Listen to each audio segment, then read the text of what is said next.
for a story that we've been following for some time here on ABC News Prime. 43 years after entering a Missouri prison after being convicted in a triple murder that prosecutors now say he did not commit, Kevin Strickland is finally free, exonerated today by a Missouri judge. This is the moment that he thought might never come for the man at the center of one of the longest wrongful conviction cases in U.S. history. And while the record has finally been set straight for Strickland, just in the past week, we've gotten some painful reminders of Americans who went to the grave without any recognition that they were, in fact, innocent. Monday, a judge in Florida posthumously exonerated 4 black men known as the Groveland Four, who were falsely accused of raping a white woman in the Florida town of Groveland in 1949. And last week, nearly 57 years after the assassination of civil rights activist Malcolm X, 2 men convicted in connection with his killing were exonerated. Only one of them is still alive. In a statement, Muhammad Aziz said, "I hope the same system that was responsible for this travesty of justice also takes responsibility for the immeasurable harm that it caused me." Strickland, who is now 62, may share similar sentiments tonight. When he entered prison, he could walk. He now relies on a wheelchair. When we spoke with him in jail earlier this year and asked him what justice might look like, he said, "I don't know. I haven't seen it yet." It's been a long 43-year fight for Kevin Strickland. Tonight, he can finally say he's a free man. Still in disbelief. No, I didn't think his day was going to come. Today, Missouri Judge James Welch ordered his immediate release, ending one of the longest wrongful convictions in U.S. history. I was actually watching a soap opera, and it thing went across the news break or whatever they call them, and I just couldn't believe what I was hearing. So that's how you learned? That's how I learned. The 62-year-old took the stand to testify at the start of This man did 43 years in prison for a crime that he was wrongfully committed of, wrongfully accused of, and just coming out of jail after 43 Despite years. having an alibi and no physical evidence Crazy. linking him to the crimes, he's remained adamant about his innocence all along. You fellas pled guilty to this triple murder, is that right? I know about that. And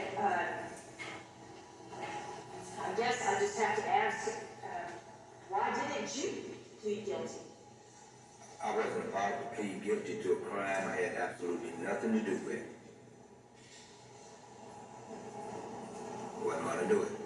His case for exoneration largely hung on this crucial piece of evidence.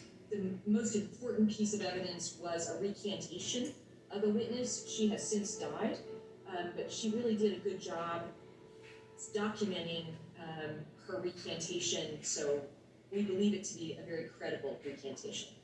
Back in May, Jackson County Prosecutor Jean Peters Baker announced that her office found Strickland Crazy, innocent. So to Mr. Strickland, I am profoundly sorry for the harm that has come to you. But at the time, Missouri law prevented her from being able to release him or bring his case before a judge. When we spoke with Baker back in June, she did not mince words. Let's just call it what it is. This is wrong.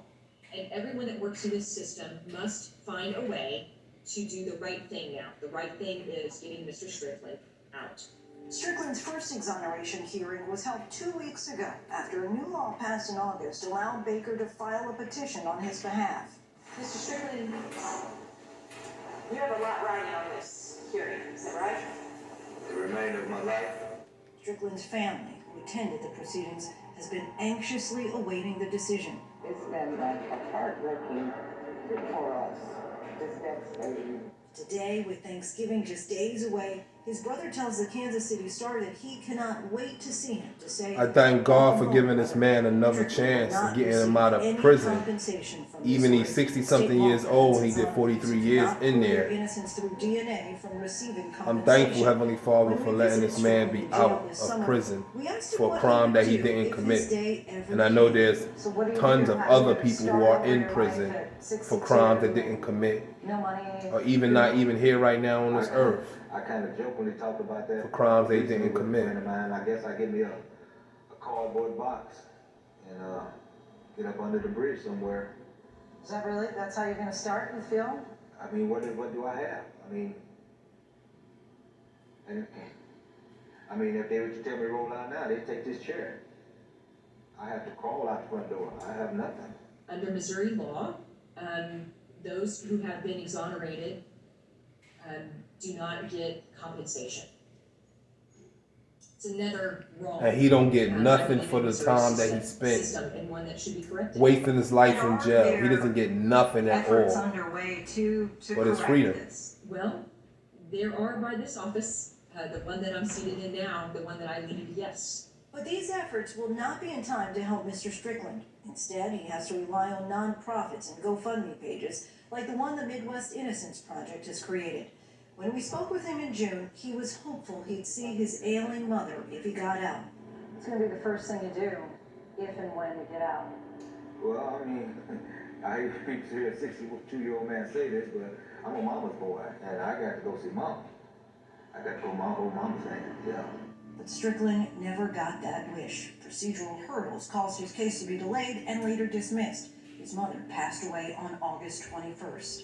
It does show just how incredibly difficult this process is. Even when the prosecutor is on your side, it took months and months for Mr. Strickland to come They didn't want to let him and he's out. still going to come home to a system that will not provide him any compensation for the 43 years that he's lost. And the system's not going to provide him no compensation for 43 years being in jail. Decades in a criminal justice Injustice system that at its largely failed him, finest. losing his best years and was denied the chance to freely hug his mother and say goodbye. Now free, he gets the chance to finally fulfill one lifelong wish. Any bucket list item that you dream of being able to do? You know, I've never been on a beach, you know, not even a man-made beach. And I want to go out far in the ocean where you can't see any land, any direction. And not just go out there, but get in that water. I want to feel the power, you know, of God's creation. I want to feel that water. That's what's up. We hope he gets there. The governor of Missouri had multiple opportunities to pardon Strickland. He refused and said pardoning him would not be a, quote, priority.